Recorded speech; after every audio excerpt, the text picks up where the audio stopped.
When you look back at the season, and you kind of mentioned moving to the Trop, just for the fans to understand, what were the difficulties of building a team that wasn't necessarily made for Steinbrenner Field, and what are going to be some of the things that you're looking forward to next year of where it's like, okay, some of this stuff is going to normalize next year? Yeah, it's hard to live on a friend's couch for 6 months, even even if they're incredibly welcoming. Look, it's no excuse for anything from a team building standpoint. We had an assortment of arms that are pitched to the top of the zone, above the zone, and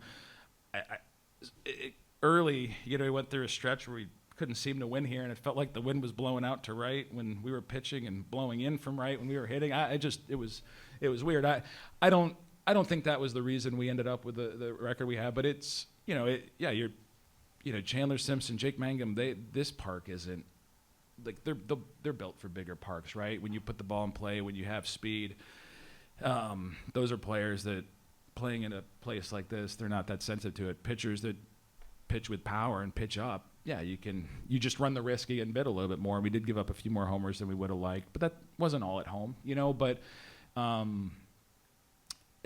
it's as much just the familiarity. You're visiting, you're renting. You're just continuing to learn an environment all year. And again, it's no excuse for our record, but the Trop is our home. That's what we're used to. That's what we know. And it's a place where day in, day out, you're very aware of what you're going to get, right? You can hold your routines. There's no disruption. And that's something that over time, we've leaned into that, and I think you've seen a demonstrated home field advantage in our record because of that. And goes a lot more than the dimensions or the lack of third deck and the wind and the lighting and all these things. It's home, and there's something to be said for playing at your true home.